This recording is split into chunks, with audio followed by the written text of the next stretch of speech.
terribly well here, but this is called Online Research, and it's in fact, we'll get onto this a bit more. It's in fact the second edition of an older book, but in reality, it's a new book because everything is that we wrote about online research more than 10 years ago is not really all that useful anymore. So this is really a new book. So we're going to be talking about this today. So I'm Tristram Hooley. I'm Professor of Career Education at the University of Derby. And my colleague, Rachel, do you want to introduce yourself? Sure. Hi, everybody. I'm Associate Professor Rachel Buchanan, based at University of Newcastle in Australia. And my area of research is in educational technologies and the social effects they have in school systems, students and teachers. Great. I'm going to try and share my slides now. We'll see if that works.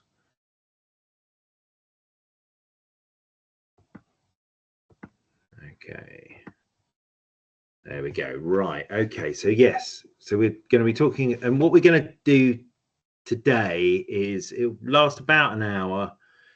There's an opportunity for people to ask questions and so on at the end, but the aim is to give you a flavor of what's in the book, but also I think to talk about some of the kind of big issues that relate to doing research in online environments, and to think about how those then manifest across different types of research methods. So Rachel, do you want to kick us off then? Yeah. And so as Tristram mentioned, the book is a rewrite of a previous edition. It includes lots of new chapters, including a chapter on digital data, exploring the features of digital data, and a chapter on communicating research. So given that you're researching the online space, it makes sense that you use the online space as an academic, as a professional researcher to communicate your work. So we explore that as well. So in the book, we discuss 4 of the main research methods for social researchers: online surveys, online interviews and focus groups, ethnographies and experiments, and sort of highlight the ways in which doing this research online differs to traditional methods. And then we supplement that information with a deep discussion on ethics. Given the complexities of the online space, there's different things you've got to consider in terms of the ethics of what you're doing, how you're storing your data, for example. We explore the changing nature of online data, how to communicate your research online, and what the future in this area might hold. I won't say too much for this slide because we explore that in a few slides' time. So first and foremost, what is the internet? It's one of those things that's become ubiquitous. We carry it in our pocket, but we're not always having a shared vocabulary or shared understanding of the internet. But the simplest way of understanding what the internet is, it's a network of networks. So it's a global network of billions of connected devices. And we kind of start with this basic premise and then explore ways in which we can research using applications on the internet and explore people's experiences of the internet. So some key terms that we sort of rely on in the book are these explanations of what the internet is. So the internet's made up of several parts. The last mile, for example, refers to the devices and the connections to those devices that bring the internet to our pockets and our homes. Data centers refers to the vast data storage centers that are housed in various places around the world, usually in parts of the world where electricity is cheap.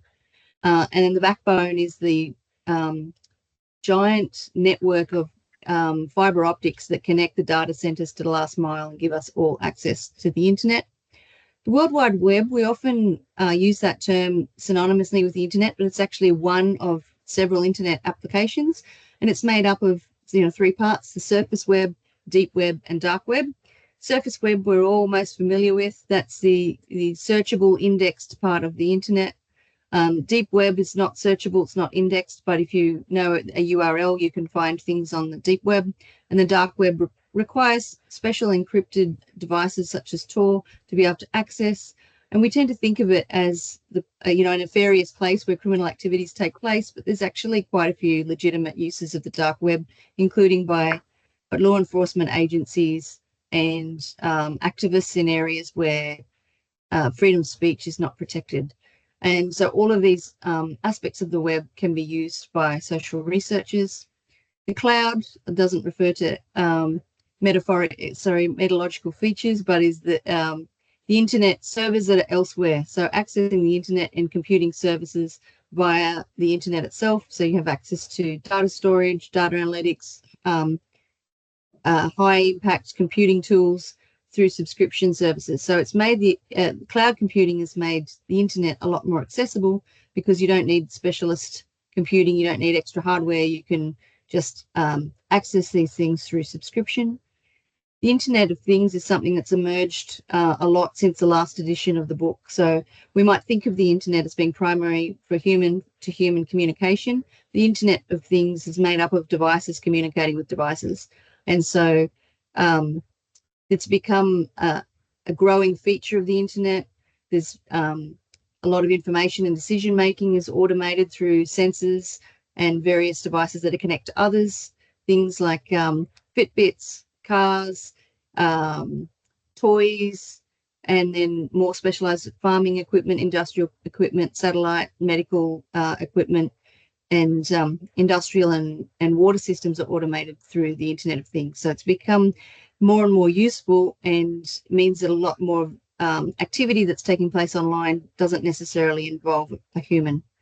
Social media, of course, we're all familiar with, internet applications that allow us to connect socially, and these various forms of social media provide rich fodder for internet researchers, and Tristram and I explore a few different case studies and examples of how you can use social media as part of internet research.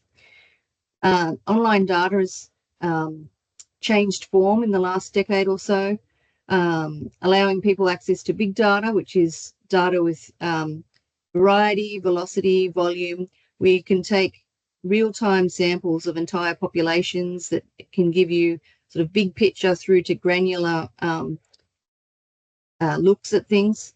Small data is similar to big data, but it's maybe not as temporally bound, like a census set as opposed to a kind of live data capture of an entire population.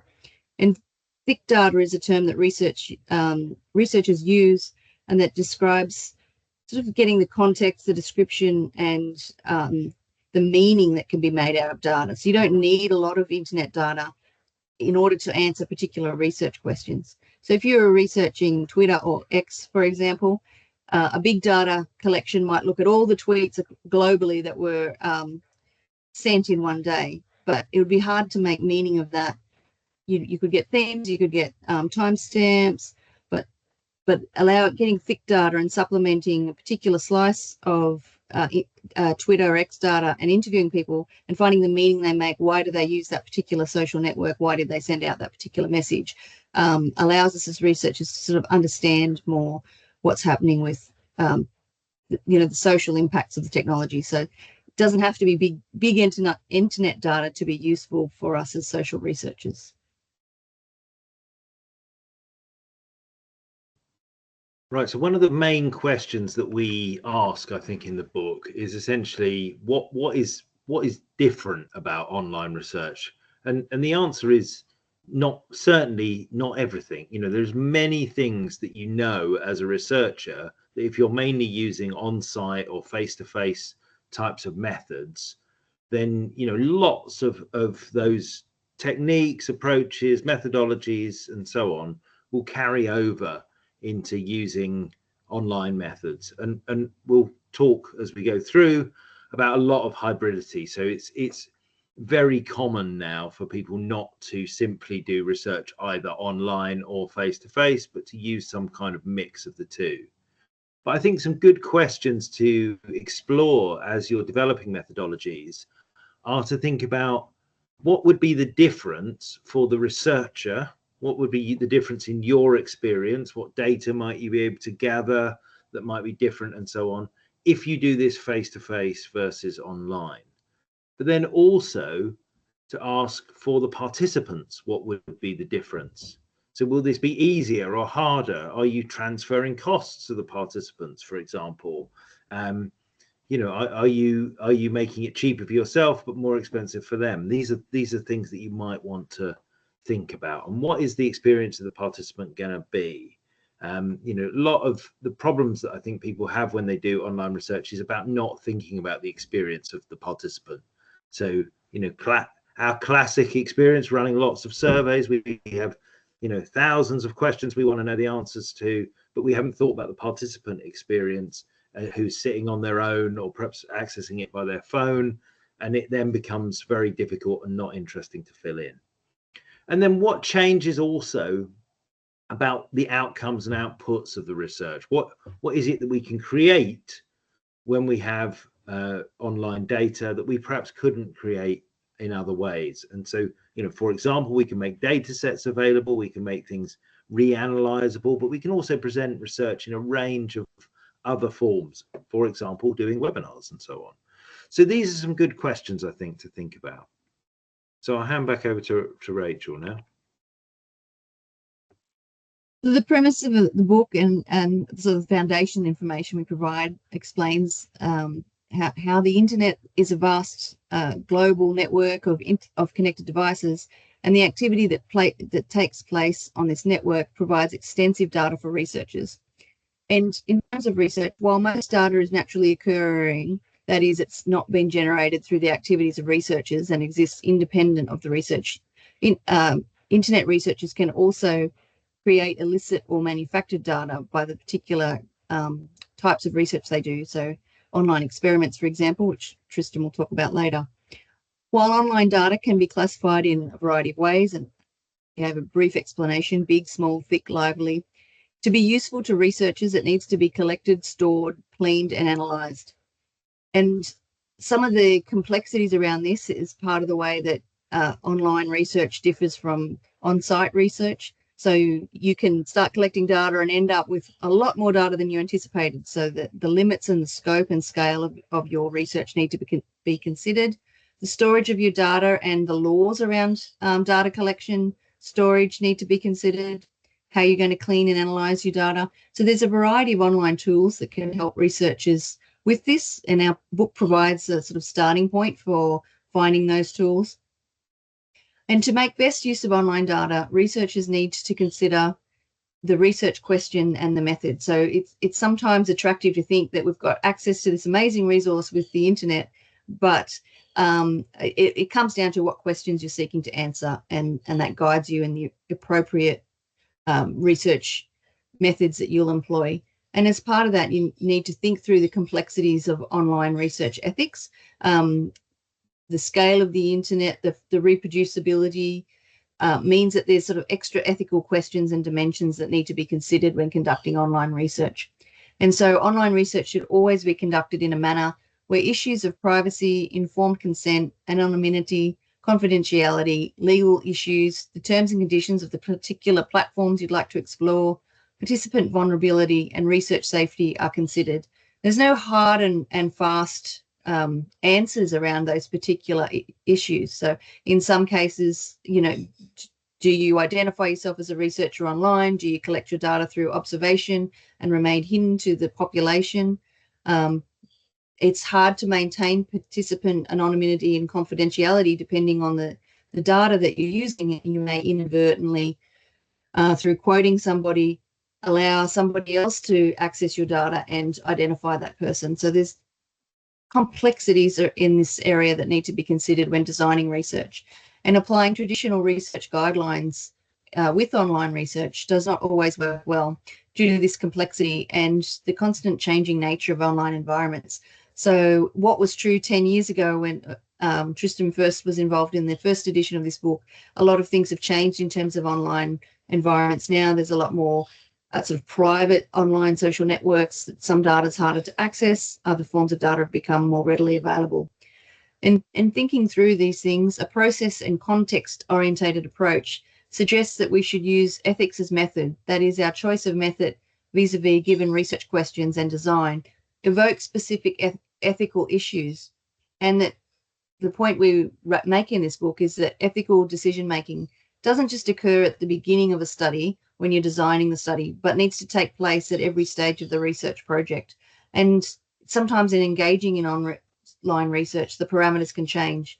There's an example that we detail in the book where some investigators were looking at hate speech on 4chan and decided that for the safety of the researchers that they had to stop collecting data. And so they were changing their ethical protocols because of the nature of the work that they were uncovering as they worked through the process. Great. So we're now going to work through 4 different types of method and talk a little bit about how the shifting of these sort of traditional methodological approaches online shifts them. So we start with online surveys. It's something that I do quite a lot of, and there's lots of advantages. Online researchers, offer a powerful tool. We can access people in different countries. We can access people across time. We don't have to be either posting lots of things out to them. We don't have to be standing on street corners asking people to fill things in. There's lots of reasons why we want to do it. Also gives us data in a form that's much easier to analyze than we might if we sent out postal surveys, for example. So there's lots of advantages, but it's not without its challenges. And so some of the challenges that is worth noting, the first one is the sort of identity verification issue. And that's, I would say there's not huge numbers of people who are desperate to fill in online surveys most of the time.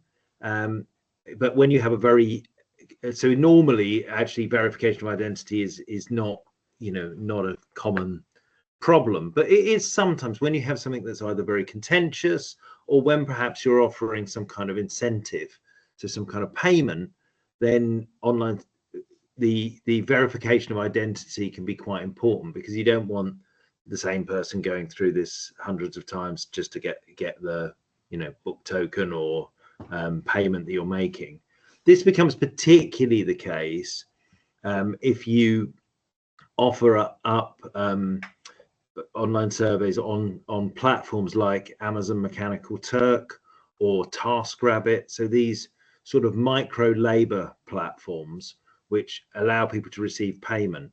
Now, there's a lot of literature on this, and it can be very useful for certain types of surveys, gaining a fairly general population where you go out and you just want people to fill things in, then paying them a small fee. Those kinds of sites can be useful. I mean, they have some ethical issues and so on, but it's certainly worth thinking about.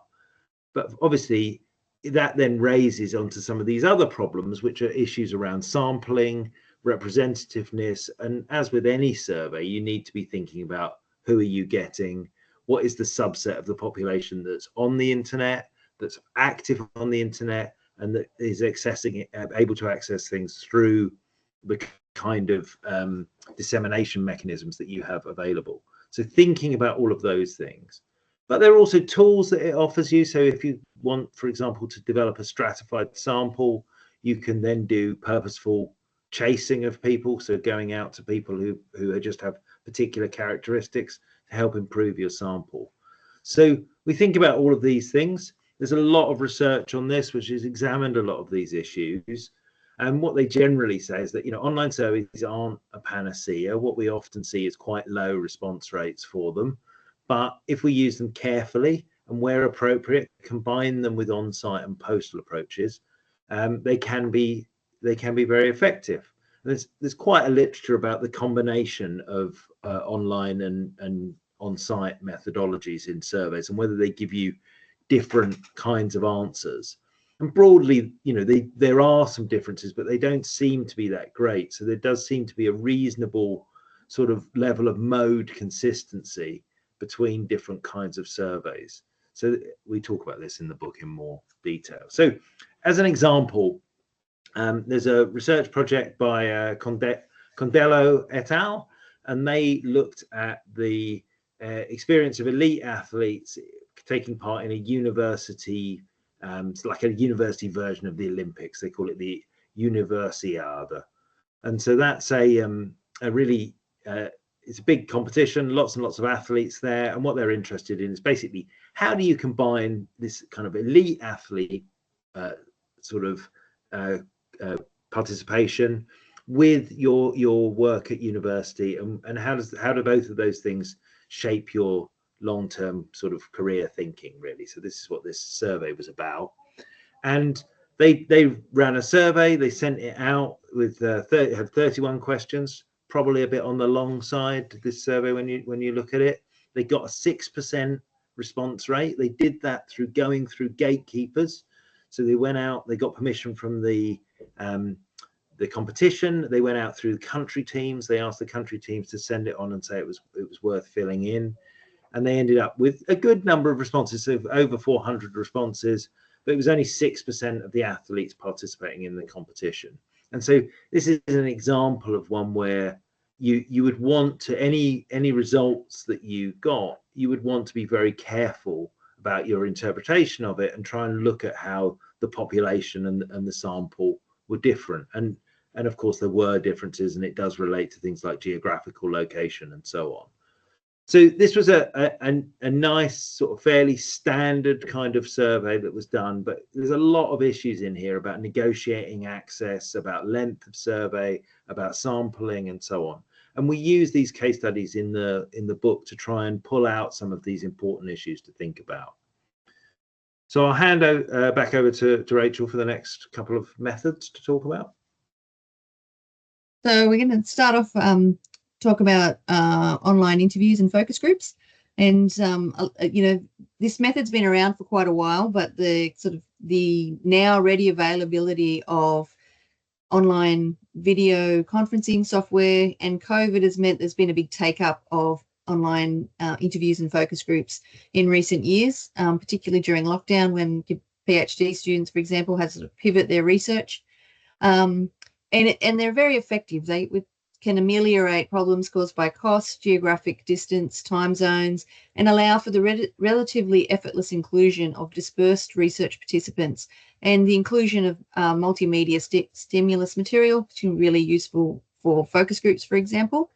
Participants have suggested that they prefer online interviews or online focus groups because they can do it from the convenience of their own home. They don't have to travel. It makes it simpler from their perspective. However, these types of methods rely on the technological knowledge and skills of both the researcher in setting them up, organising them, knowing the affordances of the tools, and the participants. So it's very helpful to use applications with which both sides are likely to be familiar, and it can limit the populations that you can reach, as you can imagine. Given the rapid technological development and changing social applications, so as you know, social media changes very rapidly, and emerging virtual reality sites, researchers need to be reflexive in their approach, learn from their experience, and adapt to changing environments and technological norms. So given the increased popularity of online interviews and focus groups, there's now an emerging body of work in qualitative research literature that suggests that non-genuine participants are joining these types of studies. Tristram mentioned it earlier, but they're trying to kind of use if there's a recruitment or participation sort of a reward or money or gift cards, that often people are kind of scamming and trying to use them, which, depending on the particular research, may or may not be a problem. But in medical research, for example, if you're trying to reach families with with neurodiverse children and talk about their experience, you really want to be reaching that particular population. So there's now a body of work which suggests how to kind of field your participants and ensure that they're genuine.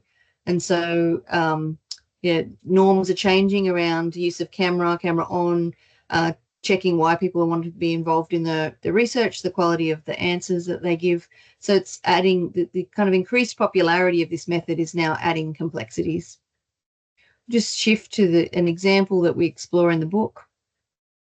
So this is an example from a human geographer, Larissa Hoggentobler, and she was very interested in the intersection of visiting sort of memorial sites and then the way people use social media to kind of enhance or add to that experience.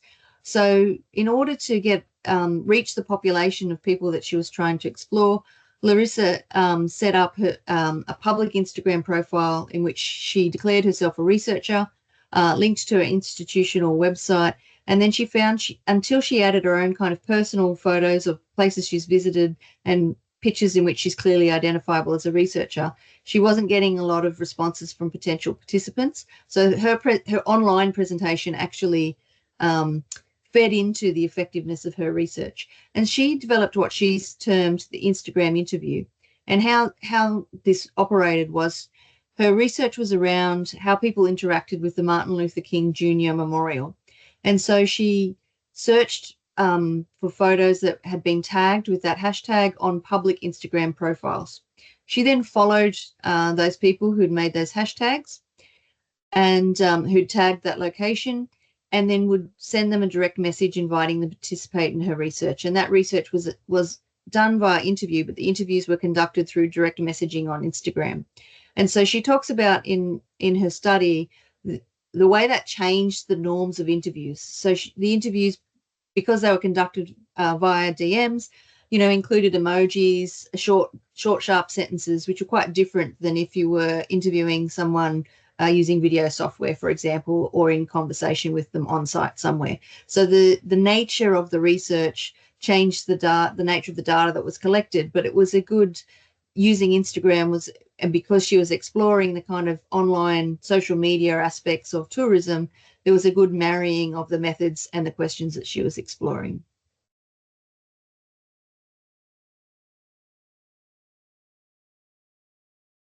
Another research methods that we explore in the book is online ethnography. And online ethnography has become extremely complex. Like traditional ethnography, it's quite a contested space as to define what is ethnography and what's sort of a more general online research method, because the kind of nature of immersion in a particular culture has shifted as online communities have shifted, and what people are calling an ethnography has shifted. So, for example, researchers might explore a particular hashtag. So instead of immersing themselves in a particular community, they're immersing themselves in a particular social movement through exploration across several social media platforms. And the questions of whether to reveal yourself to the people that you're involved with, the people you're observing, is another contested issue in this space. Along with that, the online on-site distinction is becoming less clear as people are becoming more connected and blended. And so blended and hybrid forms of ethnography have emerged, and these offer researchers a way to document and analyze the increased integration of digital technologies into people's lives. Researchers who use ethnographic methods need to recognize the conceptual and organizational complexity of human relationships and human interaction with technology, and to develop approaches that engage with people both on-site and online across multimodal, multi-site, and multi-method ways. The continued expansion of naturally occurring data, alongside the increasing ease of access to powerful computational tools to search and analyze it, means that ethnographers are faced with a wealth of opportunity for interaction and research with online communities, networks, and social movements. And this type of research can get very complicated and the scale can blow out quite quickly. And so it's important that researchers kind of set up their ethnography very, very carefully before they begin. So often there's a stage of observation in order to make sense of what's happening online, as I'll explain with the following example. So in the book, we explore a study that was done by Dumont and Buchanan, and they were exploring how drug dealing is undertaken using social media across the 5 Nordic countries. So to start this study, they first explored 5 different social media platforms across the 5 different countries that they were interested in researching, and discovered that Facebook and Instagram seemed to be the social media platforms where most drug dealing was taking place. So they then focused on those particular platforms because it seemed the most relevant to their studies across the 5 different countries that they were studying. And what they did is use Facebook searches to find drug-related posts, which led to information about drug-orientated groups, which they were able to join, and then join into drug discussion groups. And then on Instagram, they followed a similar process. They sort of learnt the relevant hashtags, followed the right people, and they of course had pseudonyms and identities so that they could observe. So it was very much, once they had found the right hashtags and the right group to join, very much a process of participant observation. Then they realized that in order to get a fuller picture of drug dealing culture, that they'd need to speak to people, because although it was clear conversations about drugs were taking place, actual transactions weren't leaving digital traces.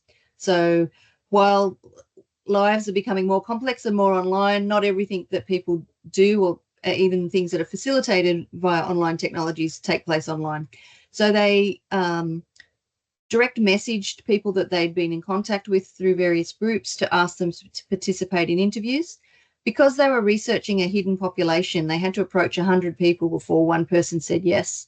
And those interviews took place on an encrypted communication app called Wicker, and that, they believe, enabled them to earn the trust of the people that they were communicating with. So this, their ethnography of this study that looked at drug dealing via social media, had both an online component and an offline component, sort of through the interviews, asking people about their practices, how they met up, and demonstrates the complexity and the multi-staged approach that their ethnography had to undertake.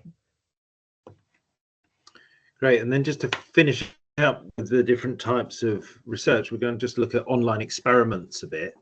Now, online experiments are not used in every discipline, but they're very popular in economics and in psychology, and also leak into other areas as well, and are quite an interesting thing to do. I'm going to show you an example in a second, which is more from a kind of political science sort of tradition, really.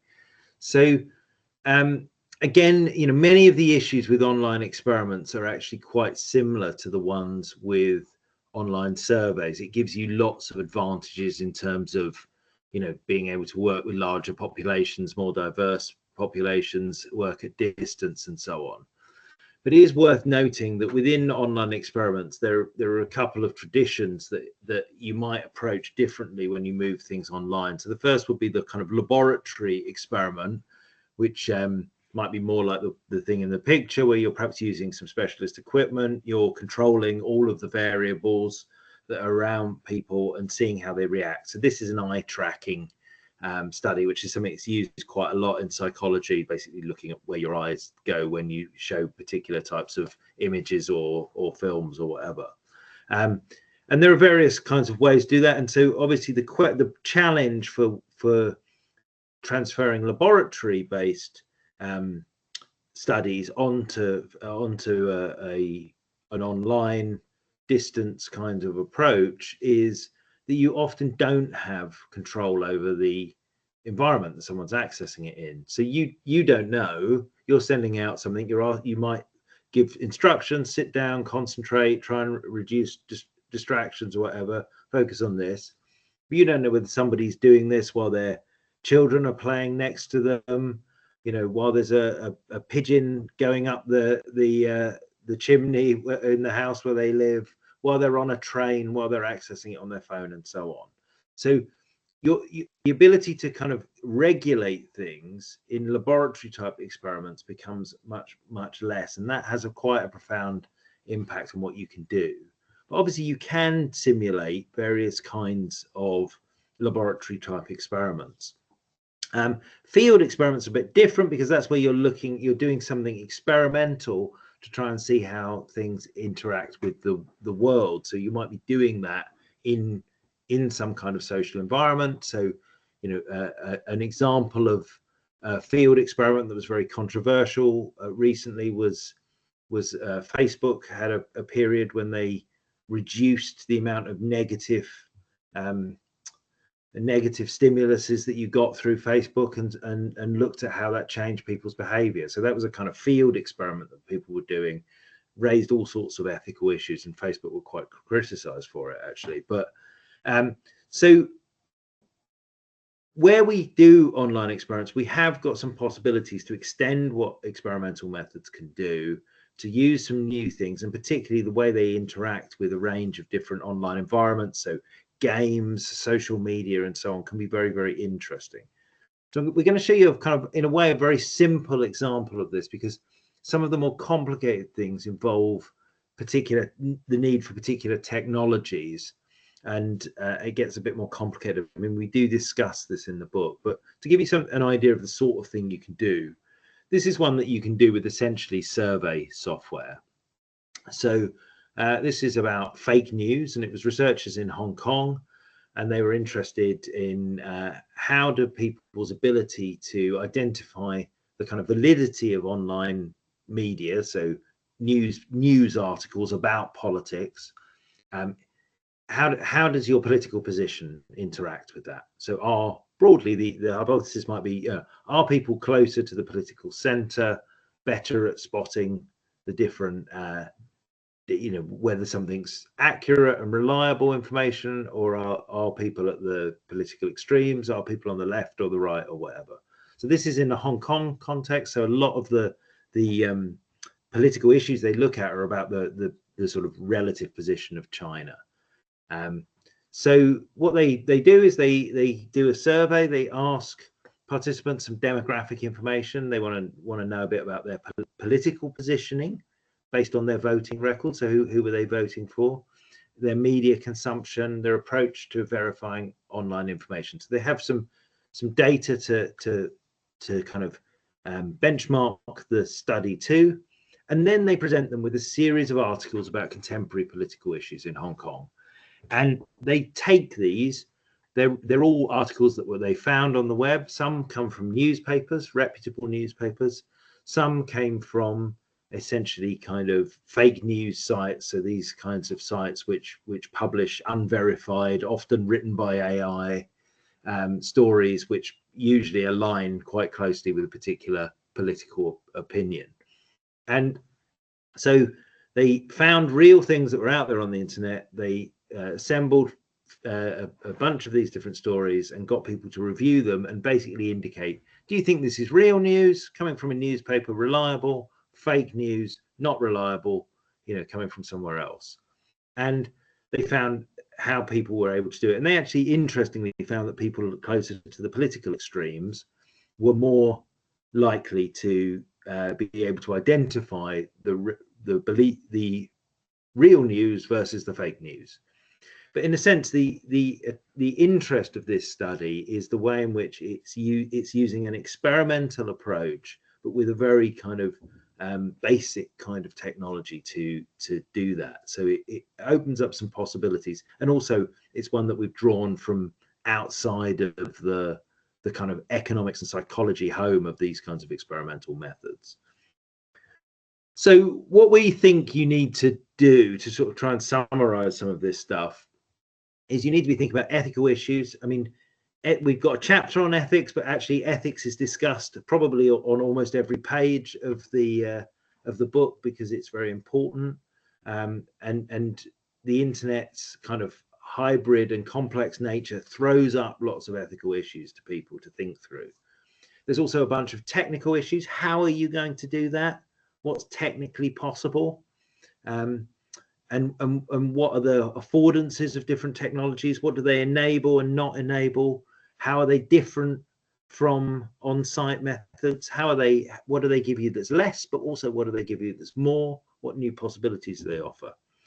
Issues of data quality then become very important. So lots of the things we've talked about, which relate to sampling, verifiability, and so on. And then issues of participant experience, which we'll emphasize again here, because I think that is very important. The whole endeavor that we're talking about rides on the back of people's willingness to participate in this, or at least a lot of these methods do. So as we said, that we've got these kind of methods, but there's also in a way an even bigger issue, which relates, I think, to wider forms of academic practice, which is the internet opens up the possibility for you to communicate research in different ways than were possible previously. So you can have, if you want, an ongoing relationship with your participants in your research. They can be people who participate in your research. They then might read the paper. If you present the paper, you might write a blog post about it, or you might make it available through open access. They might read it, they might disagree with it, they might come onto Twitter and argue with you. This is quite a different world than we academics sort of used to live in. So this is a sort of paradigm shift that we notice. And some people are really positive about this. They say, well, it's great. I like to be able to talk to the participants. It enables me to engage with other researchers, policymakers, practitioners, other stakeholders, use these tools to build my career. I can tell people about what I'm doing. Brilliant. Now, obviously, some of those things become less brilliant depending on what type of research you're doing. So if, for example, you're researching the far right, you write some very critical stuff about them, you may not want those people to be able to find you and argue with you online afterwards. Other researchers have emphasized sort of dark sides of this. So the commodification of research, the way in which lots of research activities become turned into just the creation of more and more content, and your content perhaps sits next to, you know, some very trivial content that people are consuming on their phones. There's a potential for growth of unpaid labor. Universities like us to talk about impact. They like us to communicate our research. They don't generally give us time and money for doing it. So this potentially results in a sort of growth of particular types of labor for academics. It also has a capacity to distract. I mean, we've all probably been working on a research project and ended up looking on our phone at pictures of cats or whatever. But probably even more worrying than that, it also opens up huge possibilities for surveillance. I talked about participants already, but our universities can see what we're doing. Our funders can see what we're doing. They can see when we're working, when we're not working, where we are in the world. These things, again, were not so available. So we have all of these issues of surveillance. And as with all of the things we're talking about, we're not advocating for one particular strategy. We're trying to raise these issues and get people to think about them, and generally advocating for some kind of balance. Yes, it's good, we think, in most cases or many cases, to be present online as a researcher, to communicate your research through some of the tools it offers you. But you also need to think carefully about how you might manage that, and manage it in such a way that it doesn't undermine your work or undermine the rest of your life. Rachel, would you like to pick up on the where next question? Yeah, so the book finishes with a chapter that explores where next, and it's always fun having a chance to gaze into the future. So one of the things we highlight is the development in the data sphere, so the changing nature of online data. And we're seeing that now very clearly in terms of the rise of AI and chatbots and the kind of what's been termed the zombie internet, where there's less human interaction and it's hard to know whether you're actually talking to a person or you're talking to a bot. And I think we will see increasingly, because of the way that generative AI is being used to scrape data and scrape images, sort of more fenced off parts of the internet, development of intranets for, say, universities and corporations. So the access to the data is shifting. You know, the type of research you used to be able to do scraping things off Twitter or X has shifted, and more platforms are becoming, the gatekeeping aspects of them are becoming more difficult. So that will change the nature of research that online researchers have access to easily. The rise of the Internet of Things and the cataloging of the world that's taking place offers exciting research opportunities in terms of how humans interacting with the Internet of Things. What does the increased catalog of the world tell us about our changed relationship with technologies, for example? So there's a lot more possibility there of automated data collection through the increasing arrays of sensors that are being put around the globe for various purposes. There's the exciting technological developments that are allowing more and more automation of research. So we can automate our data collection. There's now increasingly sophisticated tools for automated analysis of not just quantitative data, but also qualitative data. There's a few studies that we refer to in the book where people have trained machine learning applications to do qualitative analysis of massive data sets. So that there's very exciting possibilities offered through the types of new digital tools that are emerging. We also highlight the newer digital theoretical perspectives. So all of this research is about making meaning of what's happening online or how people are using online spaces. But we need appropriate theory to make sense of what it is the data we're collecting and what we're seeing. So we highlight a couple of particular theoretical perspectives, such as post-human or new materialism, post-digital theories that kind of go beyond the old way of saying, digital versus non-digital, which is increasingly relevant in a world where digital lives are seamlessly, we're participating both on and online and using our devices. New materialist perspectives suggest that agency doesn't just reside with people, but can also be non-alive things can also have agency. So it gives us a way of exploring the agency of chatbots, for example. So there's new and exciting research avenues that are opened with these new theoretical perspectives, and we've had some fun kind of highlighting kind of what's next in this space. Yeah, we also did a bit of a review in this section about what we'd predicted 10 years ago and how whether those things had come to pass. And a number of them have, but we were looking at things which I think are still relevant in that period, like an increased need for interdisciplinarity, particularly an increased need for the development of digital skills amongst social science researchers. So the kind of coming together of social science research and data science, in trends like the value of visualization for looking at big data and different approaches to analysis. And many of these things are ongoing sort of areas of development that are still things that we're thinking about and are likely to continue to influence the future of online methods. Just before we get to questions, we'll just open it up for a few questions to finish. I think, as some final thoughts, I think that there will be no one type of online researcher. As we've kind of galloped through all these different approaches today, you can see there's lots and lots of options, lots and lots of possibilities. But I think what is the case is that digital technologies, data, and the digital mediation of experience are becoming increasingly pervasive. This is not going to go away. And so increasingly, I don't think it's going to be helpful to talk about online researchers as a category of researchers. I think all social researchers are going to need to be engaging with some of these issues.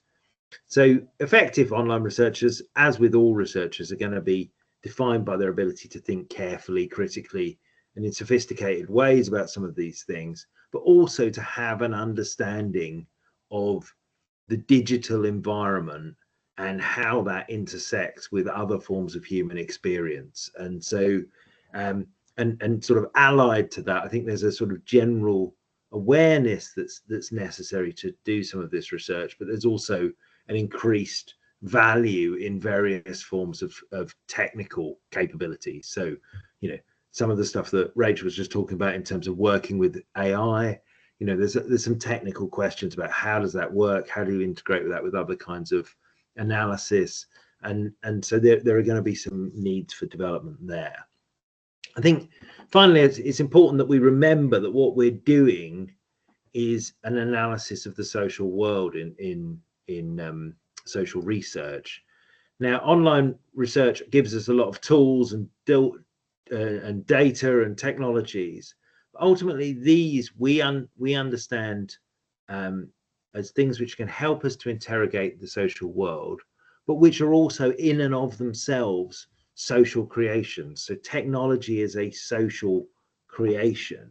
And when we're examining social phenomena and technological phenomena, we need to not sort of separate them into two worlds, but to recognize that they're intertwined and one and the same. And that our purpose of doing online research is not sort of just playing with lots of fancy whizzy computer tools. I mean, a lot of what we talk about in the book actually doesn't require high levels of technical sophistication, but actually the ultimate aim is to have clear research aims and to think about how we might take that forward. So we've got a flyer. We will send this out to everybody. If you want to buy the book, You can get it from Bloomsbury, and you get 20% off if you've been here. And there's our contact details. But we're very happy to take some questions now. So if people would like to ask any questions or make any comments, I'm sure there are plenty of people here who've done lots of online research themselves. So yeah, happy to pick anything up in the 10 minutes before we finish.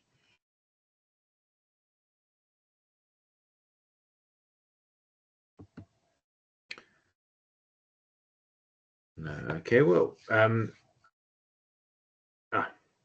were you going to come in?